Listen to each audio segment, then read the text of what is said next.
கிறிஸ்துவுக்குள் பிரியமானவர்களே, இந்த நாளுக்கான மாலை நேரம் அண்ணா அப்போஸ்தலனாகிய பவுல் ரோமருக்கு எழுதின நிருபம் 4ஆம் அதிகாரம் 12வது வசனம். ரோமர் 4:12. ரோமன்ஸ் 4:12. விருத்த சேதனத்தை பெற்றவர்களாய் மாத்திரமல்ல, நம்முடைய தகப்பனாகிய ஆபிரகாம் விருத்த சேதனம் இல்லாத காலத்தில் அடைந்த விசுவாசமாகிய அடிச்சுவடுகளில் நடக்கிறவர்களுமாய் இருக்கிறவர்களுக்கு தகப்பனாய் இருக்கும்படிக்கு அந்த அடையாளத்தை பெற்றான். இப்போ இந்த விருத்த சேதனம் என்கிற அடையாளத்தை ஆபிரகாம் ஆதியாகமம் 17வது அதிகாரம் 10வது 11வது வசனத்தில் கர்த்தர் பெற்றுக்கொண்டார். இது என்ன காரணம் அப்படின்னா, அதாவது அவர் நீதிமான் என்று அழைக்கப்பட்டது ஆதியாகமம் 15வது அதிகாரம் 6வது வசனத்தில் எது விருத்த சேதனம் அப்படிங்கிற ஒரு இல்லாத ஒரு காலகட்டத்தில் அவர் நீதிமான் என்று அழைக்கப்பட்டார். அப்போ இது என்ன ஆகுதுன்னா, ஆபிரகாமுடைய சந்ததி யாரு? அதாவது ஆபிரகாமுக்கு பிள்ளைகளாக பிறந்து அவர் வம்சாவளியில் விருத்த சேதனம் பண்ண எல்லாருமே ஆபிரகாமுடைய பிள்ளைகள். ஆனால் இப்போ அப்போஸ்தலனாகிய பவுல் இங்கே பரிசுத்த ஆவியானவர் மூலம் நமக்கு என்ன சொல்கிறாருன்னா, யாரெல்லாம் விசுவாசத்தின் அடிப்படையில் அவங்க ஆபிரகாமை தங்களுடைய தகப்பனாய் ஏற்றுக்கொள்கிறாங்களோ அவங்க எல்லாருமே ஆபிரகாமுடைய பிள்ளைகள். கர்த்தராகிய இயேசு கிறிஸ்துவை விசுவாசத்தினால ஏற்றுக்கொள்ளுகிற எல்லாருமே, ஏன்னா தேவநீதி எல்லாருக்கும் இலவசமாய் கொடுக்கப்படுகிறது. அதை ஏற்றுக்கொண்ட எல்லாருமே ஆபிரகாமுடைய பிள்ளைகளாக மாறக்கூடியதா. அப்போ விருத்த சேதனம் பண்ணியிருந்தாலும் சரி, விருத்த சேதனம் பண்ணாட்டியும் சரி, ஒரு மனுஷன் எப்படி ஆபிரகாமுடைய பிள்ளையா மாற முடியும்னா விசுவாசத்தில் மாத்திரம்தான் அப்படிங்கிற ஒரு உன்னதமான ஒரு காரியத்தை இங்கே மிக தெளிவாக பரிசுத்த ஆவியானவர் நமக்கு கொடுக்கிறார். அப்போ ஒரு சம்பிரதாயம், ஒரு சடங்காச்சாரம், ஒரு அடையாளம் மாத்திரம் அல்ல, எல்லாவற்றை காட்டிலும் எது முக்கியமாக இருக்கிறது? விசுவாசம். அப்போ அந்த விசுவாசம் தான். அப்போ ஆபிரகாம் என்னவாகிறாரு? இன்னைக்கு யாரெல்லாம் மாம்ச பிரகாரம் அவருடைய பிள்ளைகள் அவங்க இல்லை, ஆவிக்குரிய முறையில் யாரெல்லாம் அந்த விசுவாசத்தின் அடிப்படையில் இணைக்கப்படுகிறார்களோ, அவர்கள் யூதராக இருந்தாலும் சரி, புறஜாதியாராக இருந்தாலும் சரி, விசுவாசத்தினால பிணைக்கப்படுகிறவர்கள் தான் உண்மையான ஆபிரகாமுடைய சந்ததி. ஏன்னா கலாத்தியர் 3:7 சொல்லும்போது, ஆகையால் விசுவாசமாக்கத்தார்கள் எவர்களோ அவர்களே ஆபிரகாமின் பிள்ளைகள் என்று அறிவீர்களாக.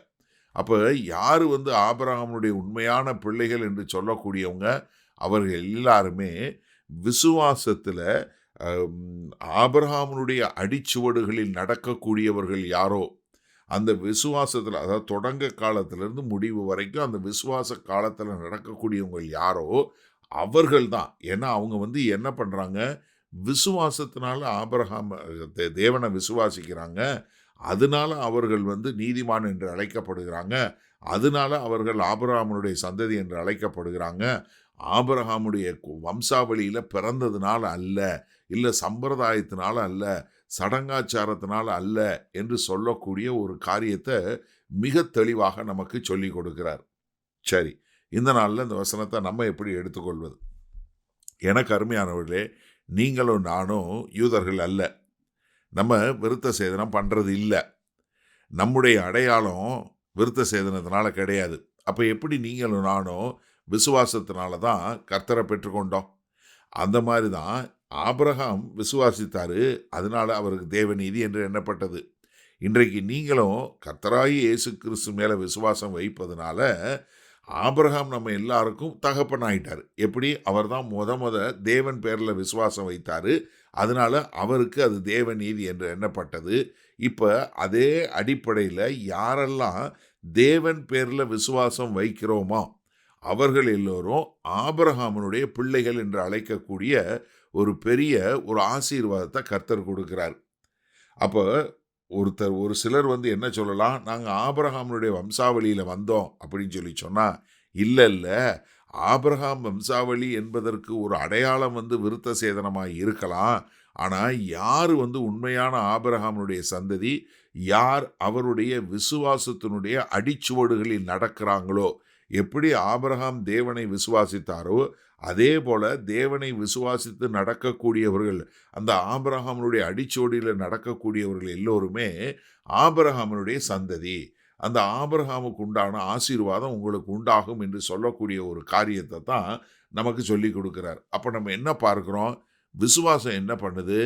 அதாவது எத்தனையோ தலைமுறைகள், எத்தனையோ கலாச்சாரங்கள், எத்தனையோ கோத்திரங்கள், எத்தனையோ பாகுபாடுகள், எத்தனையோ பிரிவினைகளுக்கு மத்தியில விசுவாசம் என்பது ஒன்று எல்லோரையும் ஒன்றிணைத்து தேவனுடைய பிள்ளைகளாய், ஆபிரகாமுடைய பிள்ளைகளாய் மாற்றக்கூடிய ஒரு மகா பெரிய பாக்கியத்தை கொடுக்கிறது என்பதை மிக தெளிவாக நமக்கு சொல்லிக் கொடுக்கிறார்.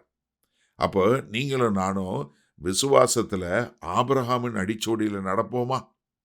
வல்ல பிதாவே, இதோ ஆபிரகாம் நடந்து போன அந்த விசுவாச பாதையில நடக்கிறவர்கள் ஆபிரகாமினுடைய புத்திரர்கள் என்று சொல்லக்கூடிய ஒரு பெரிய பாக்கியம், ஆபிரகாமுக்கு உண்டான ஆசீர்வாதம், அது புறஜாதியாருக்கும் வரும்படியாக விசுவாசத்தினால நாங்கள் நீதிமாக்கனாக்கப்பட்டோம் என்பதை உணர்ந்து அதற்கேற்றாற் போல் வாழ எங்களை ஒப்புக் கொடுக்கிறோம். மீட்பெரும் இரட்சகருமாகிய இயேசு கிறிஸ்துவின் மூலம் பிதாவே, ஆமேன். கர்த்தர் உங்களை ஆசீர்வதிப்பாராக. நாம் நாளை காலை தினசரி தியானத்தில் சந்திப்போம். Good night.